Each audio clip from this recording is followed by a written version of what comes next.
Assalamualaikum warahmatullahi wabarakatuh. Sebelumnya, perkenalkan nama saya Hesti Oktamila Sari, NIM 2892050012 dari Prodi Manajemen semester 5, Fakultas Ekonomi Bisnis Universitas Panjasakti, Bekasi.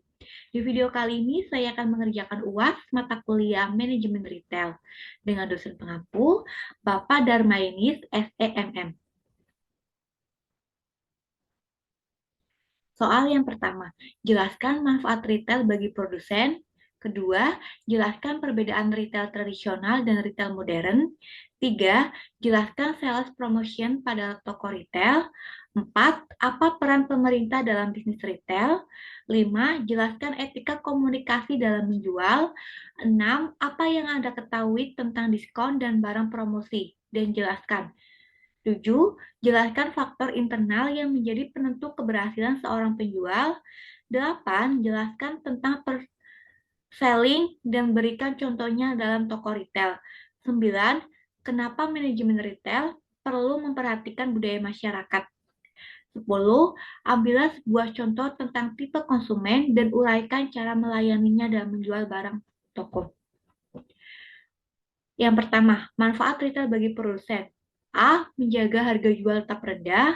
B. Memungkinkan dilakukan produksi besar-besaran. C. Memberikan pasokan barang sesuai dengan kebutuhan konsumen. D. Sebagai sumber informasi bagi produk yang ditawarkan atau dijual. Dan yang E. Membantu meningkatkan standar hidup masyarakat. 2. Perbedaan retail tradisional dan retail modern. Retail tradisional melibatkan sistem pengelolaan yang sangat sederhana, sementara pada retail modern, sistem pengelolaannya sudah kompleks. Pada retail tradisional masih dijumpai proses tawar-menawar, sementara pada retail modern, harga yang dipatok sudah jelas tidak bisa ditawar. Di sini ada beberapa perbedaan. Yang pertama, lokasi. Retail tradisional tidak begitu mempertimbangkan di mana toko akan dibangun. Pertimbangan yang umumnya digunakan dalam pemilihan lokasi retail tradisional pada tingkat keramaian daerah tersebut. Sedangkan retail modern banyak melakukan pertimbangan dan analisis sebelum membuka cabang toko. Yang kedua, potensi pembeli. Dengan pemilihan lokasi yang asal-asalan, maka potensi pembeli menjadi tidak perlu diperhatikan, bahkan tak jarang sebuah retail didirikan hanya melihat populasi masyarakat sekitar. Di sisi lain, retail modern sangat cermat melakukan analisis.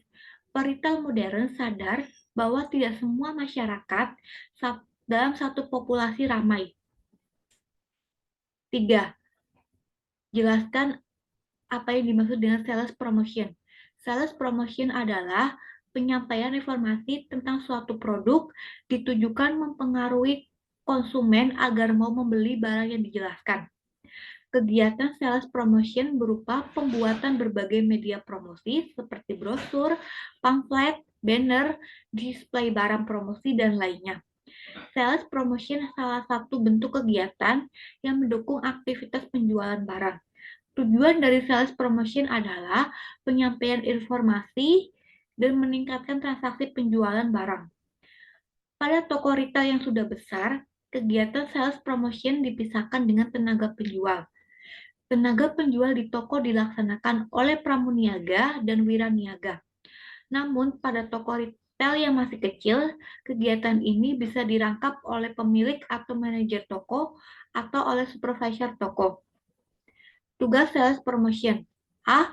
Merapikan susunan barang atau display barang. B. Selalu standby di counter. C. Bertanggung jawab atas kegiatan stock of name barang dagang di areanya. 4. Peran pemerintah dalam bisnis retail. Aturan dibuat oleh pemerintah. Pemerintah adalah organisasi resmi yang besar, sah secara legalitas, memiliki wewenang untuk membuat dan menjalankan peraturan, undang-undang, dan mengatur berbagai aktivitas masyarakat, termasuk pelaku ekonomi suatu negara. Pemerintah mengurus kepentingan rakyat. Agar terjadi kegiatan ekonomi yang sesuai dengan tujuannya, maka pemerintah menjalankan fungsinya sebagai regulator. Hal yang perlu diperhatikan oleh pelaku bisnis adalah aturan dan kebijakan yang dibuat oleh pemerintah pusat dan pemerintah daerah. Beberapa daerah membuat aturan seperti jarak minimal antara retail modern milik perusahaan besar dengan retail tradisional. Bahkan ada yang melarang beroperasi retail modern di daerahnya bila retail tersebut di bawah manajemen perusahaan besar.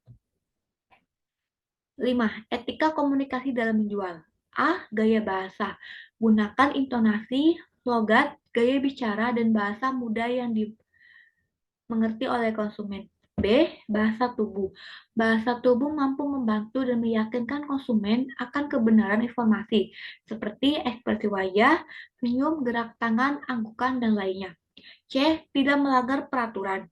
Dalam memberikan informasi, jangan hanya mengejar target penjualan, tetapi juga jangan sampai melanggar peraturan pemerintah, perusahaan, kebiasaan yang sudah ada, ataupun kebiasaan kelompok berkomunikasi. D. Perlakukan yang sama. Jangan membedakan konsumen satu dengan yang lain. Berikanlah informasi dan komunikasi yang sama pada setiap konsumen.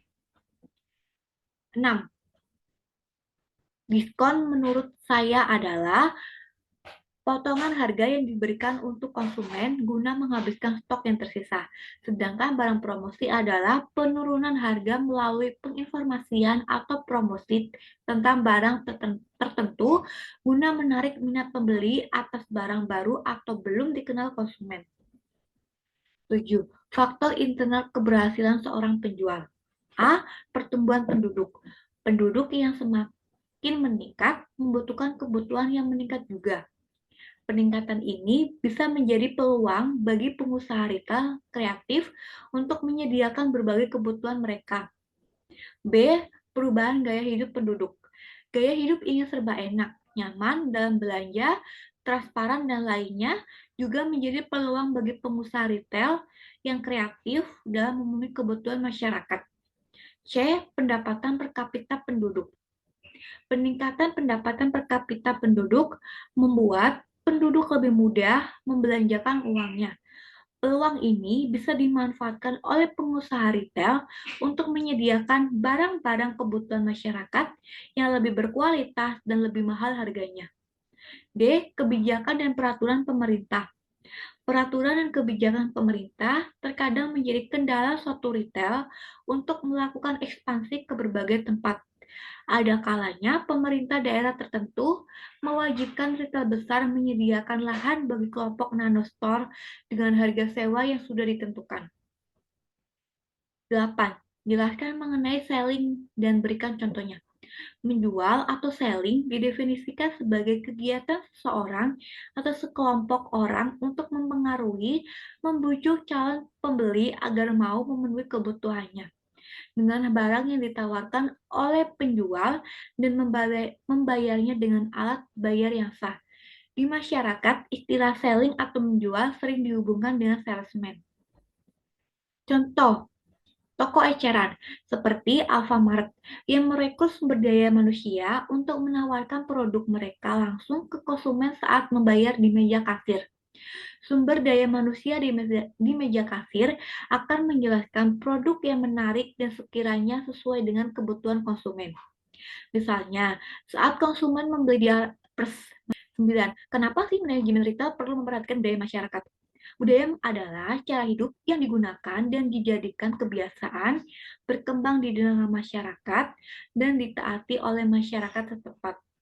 Dengan adanya kebudayaan, perilaku konsumen mengalami perubahan dengan memahami beberapa bentuk budaya dari masyarakat. Dapat membantu pemasar dalam memprediksi penerimaan konsumen terhadap suatu produk. 10. Tipe konsumen hemat. Orang yang suka berhemat ketika akan berbelanja akan sangat memperhitungkan detail produk yang akan dibeli. Mulai dari harga, ukuran, sampai manfaat yang akan didapat jika membeli produk tersebut. Ada beberapa trik menghadapi tipe konsumen yang hemat. A. Jelaskan produk dengan detail. B. Jelaskan manfaat, kualitas, dan fungsi setiap produk. C. Siapkan data dan hitung-hitungan setiap produknya dengan lengkap. Yang terakhir, beritahu customer jika ada diskon atau barang promosi. Sekian dari saya. Semoga bermanfaat. Wassalamualaikum warahmatullahi wabarakatuh.